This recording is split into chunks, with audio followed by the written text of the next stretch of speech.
Yo, what's poppin' YouTube? It's Ballin' Mike here, back with another video. So today I'm about to compare the interior force to the interior finisher. Looks similar, but it's really not that similar. Now in this video, I'm gonna break down the attributes, the stats, the badge, all those stuff. Now if you guys want those type of videos, this build versus this build video, y'all can put it in the comment section below. The type of builds, or also if you just enjoy this kind of videos, don't forget to like and subscribe. We're getting close to 1,000 subscribers, so make sure to hit the like button and subscribe. I also do how to do build videos and stuff. So yeah, if you enjoy that, make sure to like and subscribe, and let's get right into the video. Now interior finisher and interior force, and you know that for a fact, they both sound the same. Now right here for the skill breakdown, you mostly choose the finishing pie chart, but also for the interior finisher, you could go for the shooting and the finishing pie chart and also get the interior finisher. Now that's the bonus for interior finisher. It could also shoot. You could have a solid shooting badge, but mostly for both of them, the most common pie chart is the all finishing pie chart. That's the first pie chart. Now right here, this is where the difference is. Now as an interior force, you should go for the close shot, standing dunk, and post hook. Those are the most three important badge. And as an interior finisher, you should go for the close shot, driving layup, and driving dunk. And then that's for the interior finisher. So basically, to sum it up, an interior finisher, mostly go for the driving layup, driving dunk. And as an interior force, you mostly do the post hook, posting up in the paint. Now right here, we're not here to judge the post up and stuff. We came here to see which is the better build overall.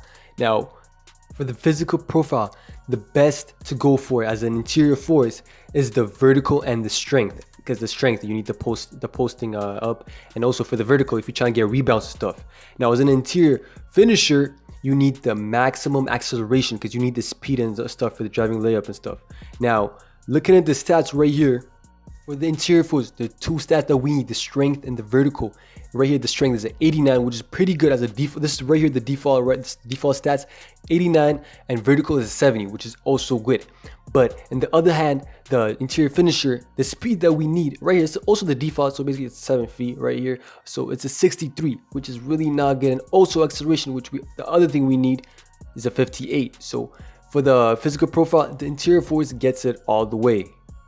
Also, for whatever reason, if you decide to use the shooting and the finishing pie chart for the interior finisher, the stats is going to drop for the physical profile. Right here is going to be a 60 speed and a 56 acceleration. So it's basically a lose-lose for the interior finisher.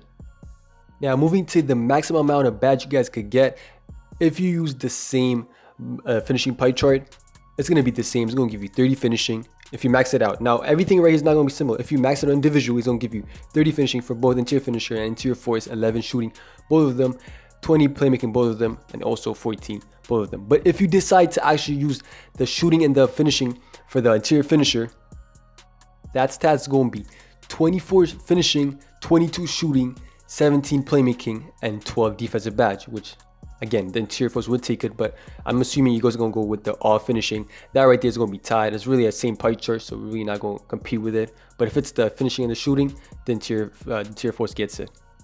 Now, going to the actual attribute. Now, right here, I got to put just a little bit of my opinion in it. Now, you guys could put it in the comment section below, but right here, this right here is the best way to create this interior force. Now, we're going to start with the 95 close shot, max out the close shot. Driving layup, you're not gonna leave it blank. You just put it to a 70. Driving dunk, put it to a 60, standing dunk, and post hook, max it out. Now for the interior finisher, all you need to do is max out close shot, driving layup, and driving dunk. Now standing dunk, you see that 2 right there. That was I was left with extra, so I just put that over there 2. But right here, it's pretty good. Now you see the 70s later on. If you actually go for the interior finisher, that right there is going to be higher. Now overall, when you compare the finishing to the interior finisher to the interior finisher finishing and the interior force finishing, the interior force is better because it could kind of do driving layup and driving dunk, but at the same time it could post hook, it could do standing dunk, all those stuff. Now if we move to the shooting, now if you choose the shooting and the finishing part for the interior finisher automatically wins. But if not, the interior finisher doesn't really do any kind of shooting. But the interior force, the post fade, you could put that to a 74. It's a solid post fade. Now and the shooting, if you put all finishing, the interior force wins. If not, the interior finisher wins. Now for playmaking, interior force, I maxed out pass accuracy. It's not like we need pass accuracy, just for it's gonna give you more badge. So basically max out the pass accuracy, and post move, you need to max out the post move. Now for the playmaking, for the interior finisher, max out everything for the playmaking. You need the playmaking. Now right here for the interior finisher wins the playmaking because you really need the playmaking. You're gonna be small, you're gonna be more shorter than interior force, so the ball handling is gonna increase. It's gonna decrease a little bit from post move, but it's not that much. Now moving to the rebounding. For the interior force, max out interior defense, block, offensive rebound, defensive rebound, but in the interior finisher, max out everything. Why? Because you also need the perimeter defense and lateral quickness because your height's gonna be lowered. That means if you balance it out, you could play all 5 positions as an interior finisher. So basically for the defense and the playmaking, interior finisher wins. Shooting, you don't even say interior force wins, but finishing, fully interior force wins. Now this is the attributes.